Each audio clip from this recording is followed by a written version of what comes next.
Okay, so this next session is by Eamon on Moqui and production environments. I turn it over to you, Eamon. Thank you. So we're taking off the theoretical hats and putting on the real world hats. Okay, so in this presentation, we're going to focus on a couple of things, which basically it sort of classifies under sharing real life experience of using Moqui in a production environment, particularly from aspects related to, like connecting to AWS resources and achieving compliance in like a commercial setup where audit is taking place. Okay, so I'm going to start off by reviewing a few deployment scenarios for Moqui and the tweaks we had to do in order to achieve audit compliance. Then I'll discuss a few changes we did to the Moqui AWS component in order to properly utilize it in the business. Now, you're going to see this quick note in today's presentation and in tomorrow's presentation because it's an important point that I understood the hard way while working with Moqui. And I'm going just to read it out and then I'll explain what it is. So the Moqui framework follows industry best practices. It is designed to help you hit the ground running. However, it is intentionally developed to be equidistant and not biased for a specific environment or a line of business. Therefore, it may not address your exact requirements to the letter in its out-of-the-box form. The assumption is that you would fork and tweak the Moqui framework to match your exact requirements and business needs. Right? Because initially, when we started using Moqui, we were like, why doesn't the upstream version do this or do that? And we sort of assumed that, since it's an open source project, it should do everything. So this is a lesson that I advise everyone to take to heart because it's the pure intention of how the usage of this framework is intended. So just a note, and I'll bug you again with it tomorrow. Okay, so getting into business here. So first, in its simplest possible form, you can get Moqui set up on an EC2 instance in AWS. And all the examples refer to AWS, by the way, here. Okay, so you initialize your domain. Your domain is on Route 53. You point it to an EC2 instance. You log into the EC2 instance. You deploy Moqui there. You hook it up to an RDS and possibly to an OpenSearch cluster if your credit card is in good shape. So the parts that will pass the audit are highlighted in green, and the parts that will fail are highlighted in red.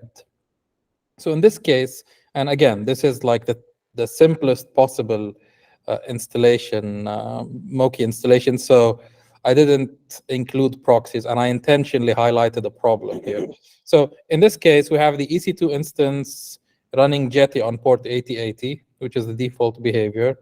And Moqui is accessible on a non-SSL port, which is an immediate red flag. And then the connection between Moqui and the RDS instance is not encrypted. So that's another red flag. So we take it up a notch, and we now add in the EC2 instance an Nginx proxy.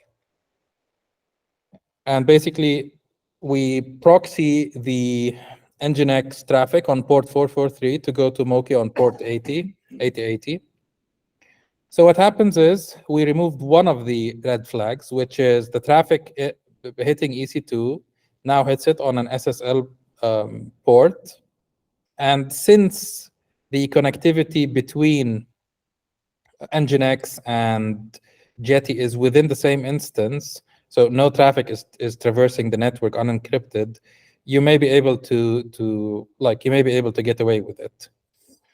Some will still say, have a tunnel between the applications, just unnecessary complications. Okay, so in this case, the only problem we still have is that the connection between the EC2 instance and the RDS instance is unencrypted. Okay, but in reality, you may not really want to run EC2. You may want to use an orchestration tool like EKS or ECS. So you offload some of the configuration efforts into that area. So in this case, we have a ECS cluster where we have Moqui defined as a ECS task. And again, we're back to square one, where the traffic between the application load balancer and the ECS cluster is not encrypted. Because the ECS cluster is basically running on the default port, which is 8080. And again, the traffic between ECS and RDS is, again, not encrypted. So what we did in our is referring to the quick note slide, we took the out-of-the-box Moqui and we did the necessary changes to it so that we achieved compliance. And when I say compliance, I mean the data should be encrypted at rest and in transit. So when an auditor looks at the flow of requests and data back within your network, he or she should not be able to find a spot which serves data unencrypted.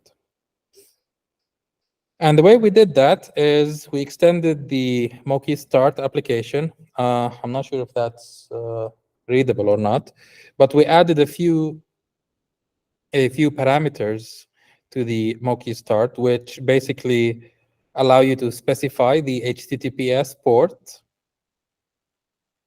you want and the key store path and password and the trust store and trust password. Those are basically fed into Jetty so Jetty basically serves requests over a SSL port. It's interesting to note that the application load balancer here doesn't care if the certificate is self-signed in the ECS task. So if you try to access the ECS task directly, you're going to get a warning that the certificate is self-signed and you need to trust it. But if you're going through the route of the ALB, it won't really care that it'll just accept the connection, which was news to me.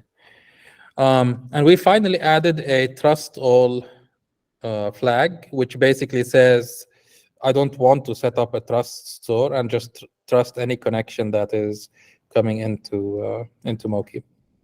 These developments are available in our fork, so feel free to check them out. Question. Somebody asked a question. I guess for the presentation. Okay, cool. Great. So, Eamon, when you say your fork, what's the group name on GitHub? MK Decision Dev. It's the MK Decision Dev one. Okay, / Moqui framework, basically. Correct. Okay, great. Thanks. / Moqui framework. Yeah. Okay. And by the way, most of the code was already there, commented out in its jar class format. So, in Moqui start, we're not including, like we initialize classes using the class loader as opposed to a direct import from the jar. So the code we used was actually in the commented section, but in the jar format. We just had to convert it to the class format, and we got it right. Great. So that basically describes the first problem we encountered, which is achieving compliance from the application's perspective. We're left with the last bit, which is between the ECS cluster and the RDS cluster. So here, we basically want to establish an SSL database connection. And the way you do that is you simply just add SSL equal true to the JDBC drive, JDBC URL. However, in the case of Postgres, because we're using the XA properties, there was not, like, we were not exposing the JDBC URL to in the case of Postgres. So what we ended up doing in that case is we basically just customized, and you can see it in the first paragraph. We customized the JDBC connector for Postgres, and we basically passed in the URL attribute. And the way it works, the JDBC driver, once it detects the URL attribute, it sets a number of attributes out of it. So it's like parses the URL and gets the host name, it gets the port, and it gets a bunch of other things from it. Okay, so the default JDBC URL, which is the entity DS URL, is for H2. So you see like JDBC colon H2. So we had to put in this condition that if it's the default, don't do anything, like just set it to null. But if it's not, if it starts with JDBC Postgres, then actually use that URL here. And for the server name, we're basically saying if the entity DS URL contains JDBC Postgres, then do not set a server name because it will get automatically parsed from the URL. Otherwise, just set the entity DS host in here. And similarly for the port.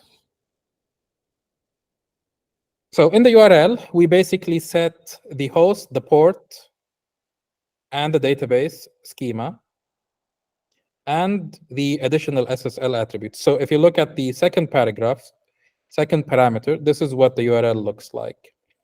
Okay, so it looks like JDBC Postgres localhost colon port slash the database name. And if you want an SSL connection, you just add question mark SSL equal true.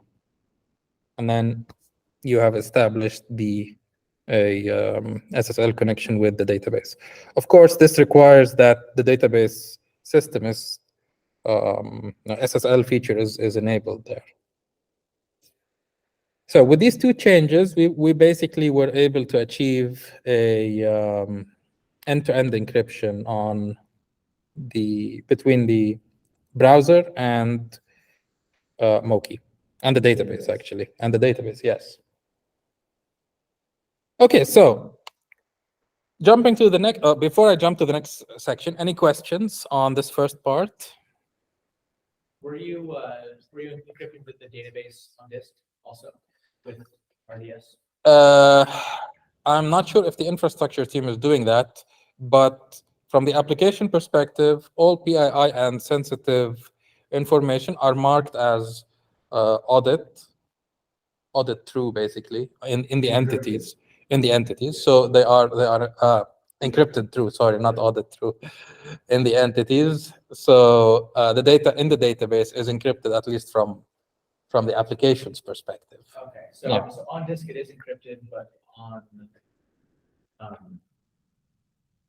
but It's likely that the database itself, like the hard drive is encrypted, but the data on the hard drive that's in the database is encrypted. Only the sensitive data, so like PII and card numbers.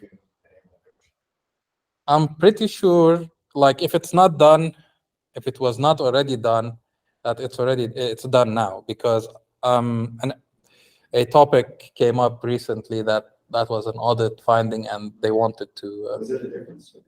Are you talking about the? Sorry, Yeah. I was away for just a second.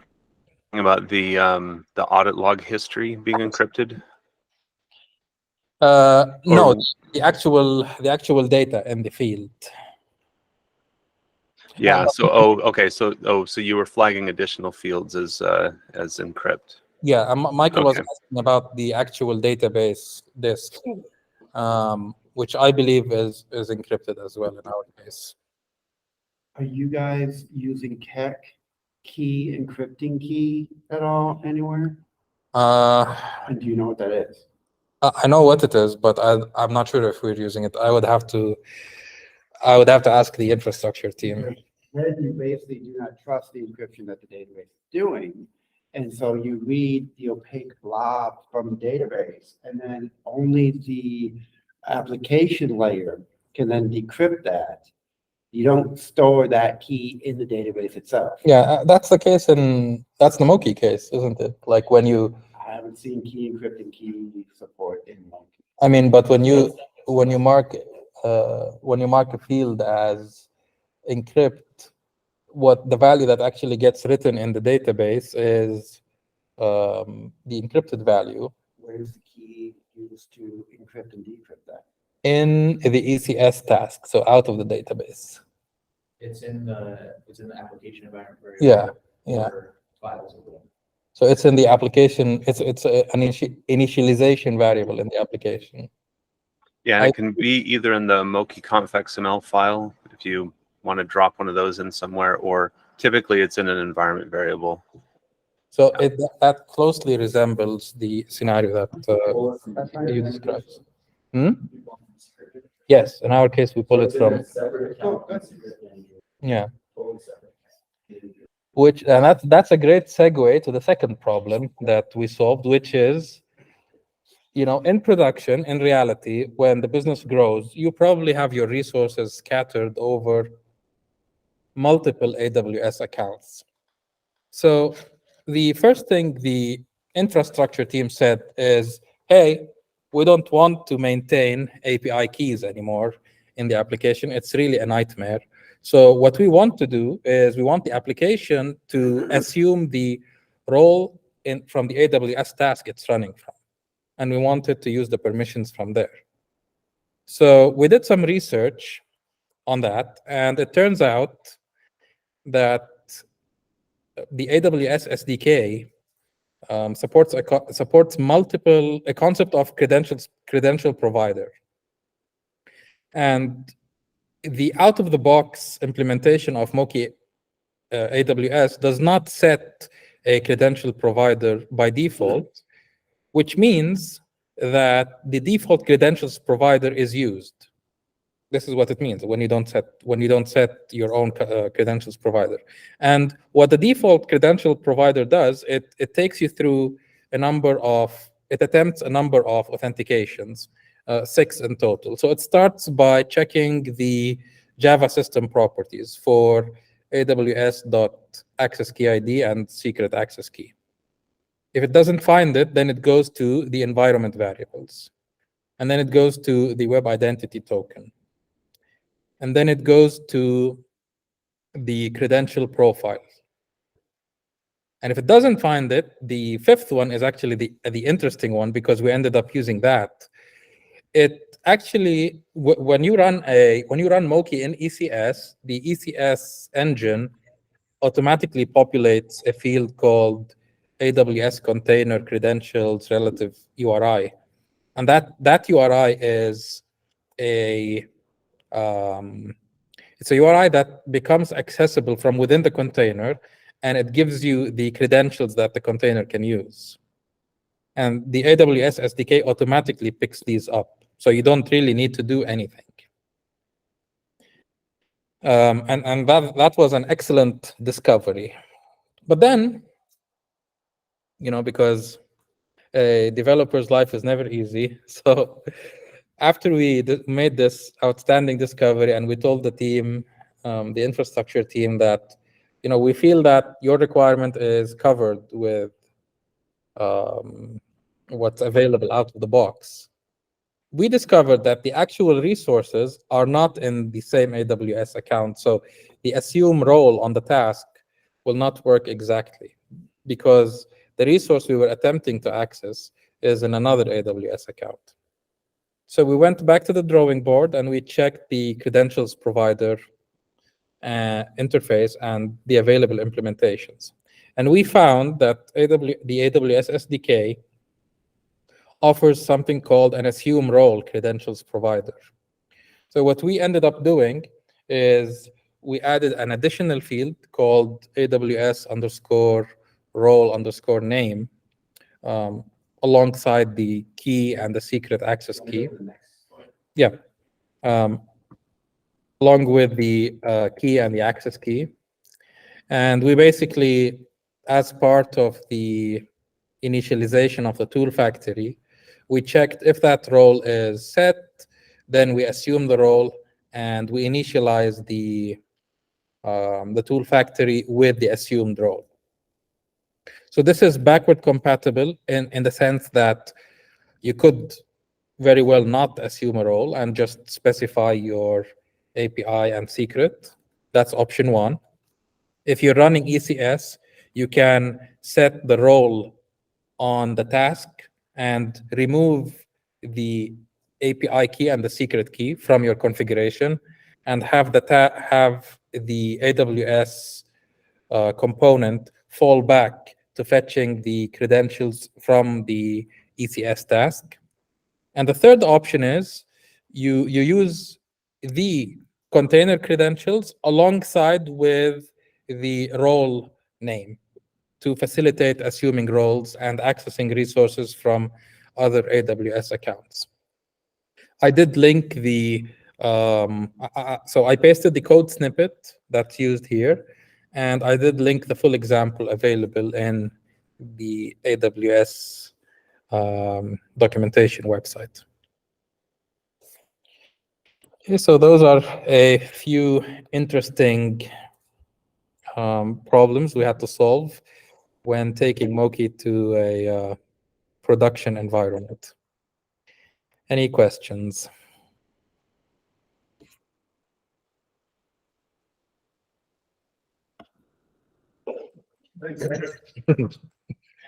Sure thing.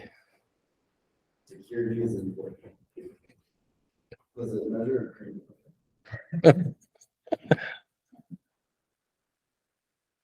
It depends on how you want to measure.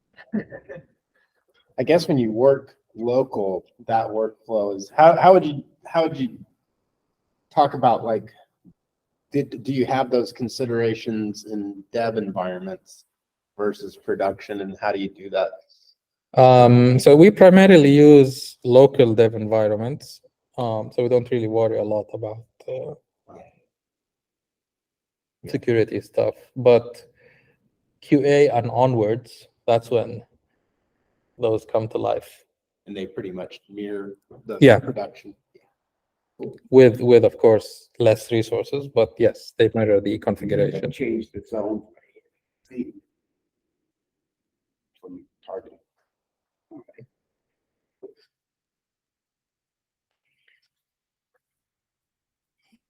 Cool. So So is the main There's a point couple. to Send email. discover, like how security needs to be there for compliance, or like I guess what the how to securely deploy Moqui? I mean, Moqui is pretty secure in its out-of-the-box form, if you, of course, have it behind Nginx. It's more about ticking the compliance checkboxes. Yeah. I interpreted his question for deploying Moqui is how you make certain that the code that's running on the server is the code that you actually built in your CI/CD. Oh, Which means you've got to have someone sign the image that then gets verified, or your air gapping, your machine is deployed, and there's a whole other series of terms that can be going out there. yeah. You don't want someone to modify that code, which then now they can hack your data. Right. So the images that are, so we run a container-based environment. So the engineering team basically builds images and publishes them to AWS ECR, to a private repository. So technically, for anyone to tamper with the images, they would need to have access to our AWS account, and then we're in deeper trouble than just the image. Yeah, that makes sense. Let the hackathon begin! No. Yeah, to make that Were you a work. bell or something? Well, no, so, of course. Yeah, should we go ahead and close this session and I'll stop recording then. Sure. I switched over to Heather